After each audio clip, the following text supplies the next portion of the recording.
Nah, setelah prosesi mabeda itu saya lihat selanjutnya itu cemeboting ya. Kalau dalam bahasa Indonesianya mungkin siraman. Siraman, ya. Biasanya ini dilakukan oleh beberapa adat, saya lihat misalnya Bugis, Jawa utamanya juga saya lihat banyak yang melakukan siraman ini, prosesi siraman ini. Mungkin daerah-daerah lainnya juga melakukan siraman ini. Ya, seperti pertanyaan-pertanyaan saya tadi, makna daripada cemeboting itu atau siraman dalam bahasa Indonesianya. Hampir semua daerah itu memiliki itu tadi, mungkin di tiap acara memiliki ritual atau makna tersendiri.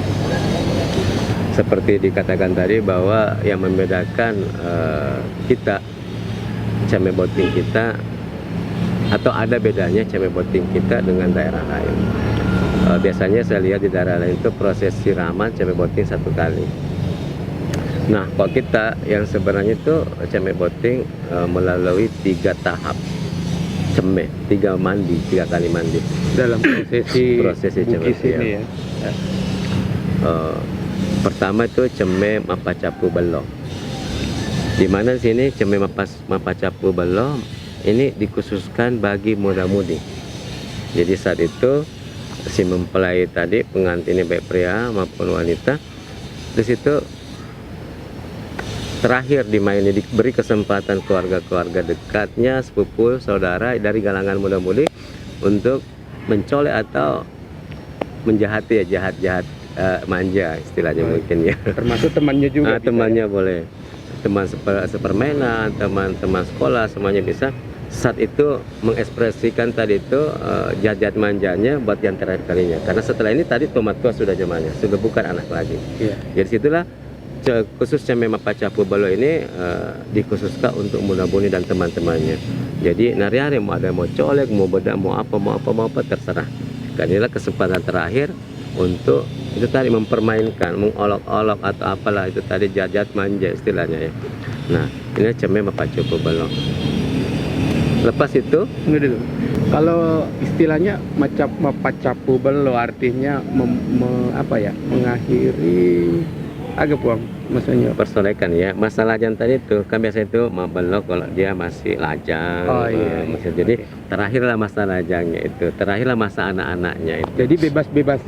Sebebas-bebasnya dimain dijahili. Iya, mau dijahili, mau diapakan juga mempelai itu boleh lah. Boleh. Yang penting sebatas masih yang wajar. Batas yang wajar. Ya. Oke, kita maini, kita apain. Jadi indah ya sebenarnya prosesi Bugis itu. Maksudnya begini.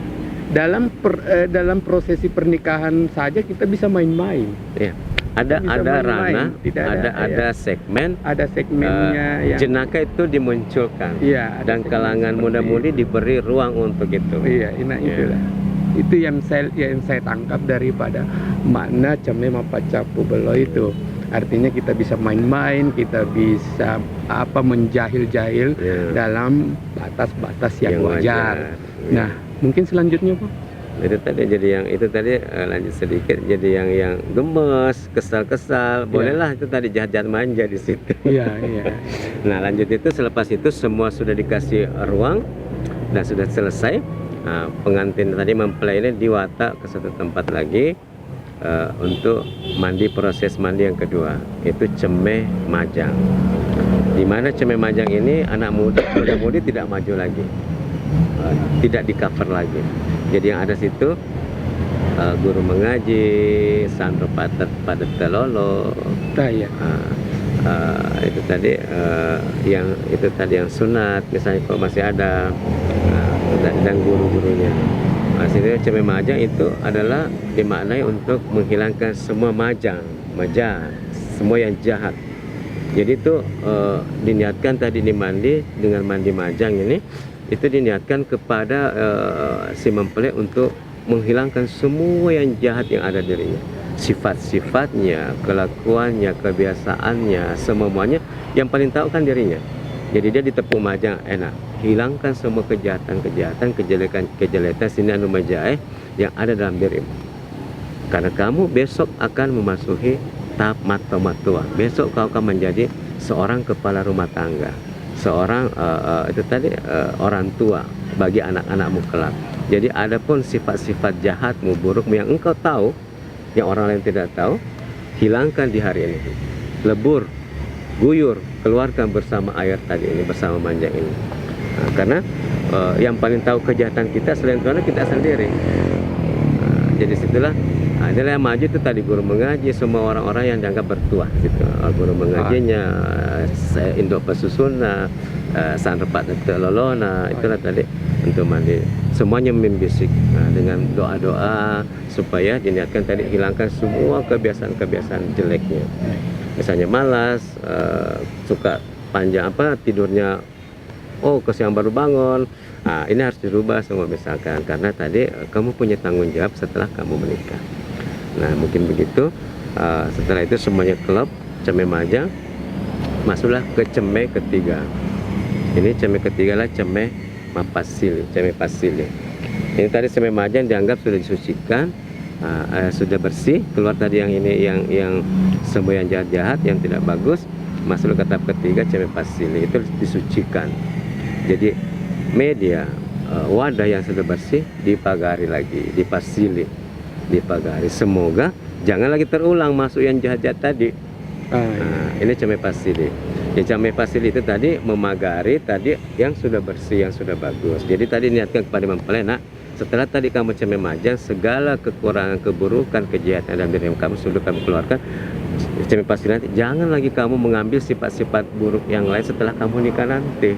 Dalam pergaulanmu mungkin aku setelah kamu nikah ada pergaulan bagaimana, jangan lagi kamu ambil pergaulan jangan masukkan kebiasaan-kebiasaan baru yang tidak bagus setelah kamu nikah lagi. Jadi dipasili, dilindungi, dipagari pengantin. Siapa yang terlibat situ itu tadi sesepuh dari keluarga itu. Sesepuh siapa, kalau kakek nenek masih hidup itulah tadi. Terus siapalah yang dianggap tetua keluarga, itulah yang maju semua. Lepas terakhir orang tuanya bisik, karena kamu itu sudah akan menjadi orang tua. Kamu telah melewati masa anak-anak, masa remajamu. Kamu akan melahirkan anak-anak kelak nanti. Buanglah tadi semua ini sifat-sifat yang kurang bagus, isilah dengan yang baik. Itulah disiramilah dengan air kelapa. Air kelapa. Nah, belajar dari kelapa ini. Airnya sangat menyejukkan. Jadilah kamu nanti di mana-mana menyejukkan bagi siapa saja. Saya lihat dalam video ini juga banyak properti yang kita gunakannya dalam ceme. Apakah memang properti ini diharuskan atau memang properti ini hanya sebagai pelengkap semata? Dan mungkin properti ini juga punya makna. Apa sih sebenarnya makna yang terkandung dalam properti ini? Dan saya lihat dalam video ini ada kelapa, ada bunga kelapa, ada pisang ya. Ada padi saya lihat, ada sampai bakul juga ada. Nah, mungkin bisa dijelaskan Bang arti dan makna sekalian dari properti ini. Nah, enggak. Iya, sudah itu. Nah itu tadi seperti di pertanyaan tadi, apakah ini diwajibkan? Ini sebenarnya kalau kita berkata diwajibkan adalah hukum. Kalau wajib berarti dosa kalau ditinggalkan. Ya. Ini sebenarnya tidak. Cuma disarankan sebisa mungkin ada. Kenapa diharapkan situ kita memaknai dengan apa yang tersirat dibanding di dalam tadi kandungan ini properti yang ada. Misalnya tadi itu buah bunga kelapa itu majang, itulah tadi digunakan dalam ceme majang, mayang kelapa. Jadi itu tadi simbolkan segala keburukan tersebut kita dihilangkan. Itu tadi. Terus tadi katakan ada padi yang seikat. Itu bahwa ini adalah acara ini didukung oleh banyak orang. Maka berlangsungnya acara ini tidak bisa dengan sendiri. Meski kita banyak duit, banyak uang, kita orang hebat, jika kita tidak didukung oleh keluarga besar kita, kerabat kita, keluarga kita, acara ini tidak akan terselenggara. Karena dalam sebuah acara perkawinan itu ada beberapa tim yang sibuk, mulai dari undangan, jenang, ini itu dan lain-lain. Dan semuanya itu dibutuhkan kekompakan. tim jenazah saya kalau tidak kompak bisa-bisa kuahnya hangus, dagingnya asin atau apa aja semuanya. Makanya disimbolkan tadi seikat padi, bahwa acara ini terselenggara oleh kekompakan kita keluarga. Pisang kita setundung. Jadi di keluarga ini jangan cuma lihat orang kayanya dari kita, orang hebatnya dari kita, semuanya terlibat. Mungkin orang hebat dari kita cuma duduk memberi dana misalkan, tapi orang maaf yang sederhana kita di keluarga kita dia yang sibuk di bawah melayan orang. Jadi acara ini semuanya terlibat. Keluarga hebat kita, keluarga sederhana kita, bahkan yang sangat sederhana dari kita ikut terlibat. Bahkan mungkin yang paling ini dan semuanya balance. Mungkin yang kaya tenang duduk tapi dananya dikeluarkan. Mungkin di bawah itu tidak mengeluarkan biaya tapi tenaganya terkuras misalnya. Jadi ini adalah sebuah ini dimaknai kepada tadi ini bahwa kita adalah satu kesatuan yang tidak terpisah dari pisang ini. Dari pisang ini. Yang Terus tadi padi ini kita harus saling kebersamaan, kekompakan. Terus ada tadi itu lorong komai, kita mengharap semua ayo gabung sini. Yang itu tadi ceme mapacapu belum. Jadi itu mengajak ayo sini semua. Setelah saya kalian lagi nanti ke lorong komai. Jadi yang mudah-mudahan yang hadir berniat nikah cepat-cepat nih ke lorong komai, cepat-cepat ke sini gitu. Ikut seperti makna saya. Dari properti apa? Properti itu tadi bunga lorong komai kan ada juga di properti lorong komai. Terus ada pasir itu tadi kan itu membersihkan, mensucikan. Terus terakhir kelapa. Iya.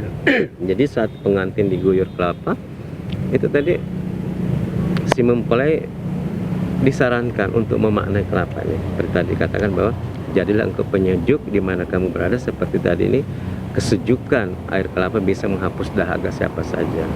Terus belajar dari kelapa mulai dari akar sampai pucuknya semua berguna. Nah, terus kelapa juga dimanapun dia berada dia tetap tumbuh dengan baiknya. Kelapa yang tumbuh di pesisir pantai dia tidak kekurangan daripada rasa gurihnya. Dia tidak ikut asin oleh asinnya air laut.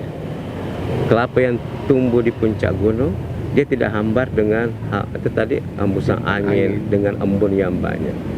Dia tetap gurih, tetap manis. Jadi ini belajar kelapa. Dimanapun kamu berada, kamu tetap bisa tumbuh dengan bagus. Seperti pepatah Melayu, di mana kita berpijak itu langit dijunjung. Jadi kita tidak mesti kontrol dengan ada yang di sekitar kita, dengan lingkungan di sekitar kita. Besok sekarang kamu masih di sini, setelah kamu nikah entah kamu di mana dengan tugas kamu, dengan apa kamu, mungkin kamu sudah pindah di sini. Nah, di mana kamu berada bawa filosofi kelapa ini. Menyatulah kamu dengan kelapa. Tahulah kelapa ini. Kelapa saat muda enak buat es, menyejukkan, tua bagus buat onde-onde. Makin tua santannya makin banyak. Jadi kamu dalam hidupmu ikutilah prinsip ini. Saat kamu bayi kami sangat senang bermain denganmu karena kamu comel atau apa. Saat kamu remaja kamu gagah, kamu cantik. Namun di saat kamu tua kamu seorang yang bijaksana. Dan itulah filosofi dari kelapa ini. Dari kelapa itu. Wala suji, lalu sulapa, nyawa hati tubuh. Bahwa kehadiran acara ini di Pagari tadi itu bukan cuma fisik kita, jiwa kita pun ada di sini, raga kita di sini. Nyawa hati tubuh Mas. Nah, ini jadi itu makna dari wala suji. Nyawa hati tubuh matulu parajo bukan ke acara. Jadi uang tidak jadi kalau cuma materi acara ini jadi. Fisik juga tidak jadi ketika dukun tadi ini. Ini juga tidak jadi. Jadi mesti ini satu kesatuan yang utuh. Ini secara singkat itu tadi proses ini. Jadi hampir semua item, bahkan bukan hampir semua item yang properti itu memberi bahasa dari apa yang tadi kita munculkan. Sekalian sebagai doa itu tafaul, senu-senuang. Bukankah yang apa Allah ciptakan adalah itu tadi berzikir, bertasbih kepada Allah kan? Nah, dikatakan apa yang Allah ciptakan, semua apa yang di langit di bumi itulah bertasbih memuji kebesaran Allah. Kita manfaatkan tadi itu tasbih-tasbih mereka, zikir-zikir mereka dengan niat kita, dengan apa yang Allah ciptakan tentang Dia. Nah, semoga tadi itu maknanya merasuk ke mempelai ini dan menjadi itu tadi baik, hal-hal baik bagi dirinya dan turunannya. Mungkin seperti itu tadi. Ya, tidak bisa dipungkiri bahwa banyak masyarakat yang mungkin menyepelekan hal-hal demikian ya. Mungkin karena sudah merasa modern, hidup di zaman modern, ya, sehingga prosesi-prosesi adat itu sudah mulai banyak yang meninggalkan atau dilakukan sih ya seadanya, maksudnya bukan sebisanya, karena mungkin dari segi ekonomi mungkin dia bisa. Tapi karena dari pemikirannya, dari kemodernannya, sehingga mereka itu apalah begitu, apalah sebenarnya adat-adat seperti itu sudah kuno, mungkin tidak sesuai dengan zaman modern. Ya, betul.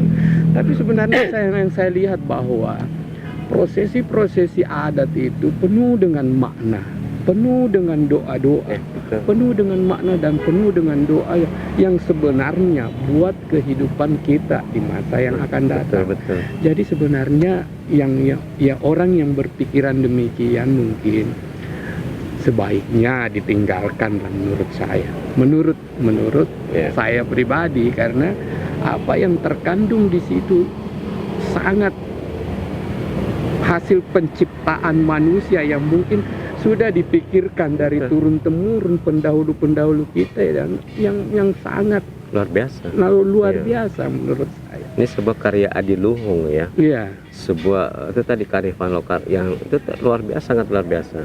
Jika kita betul-betul mencermati makna yang tersirat di dalamnya.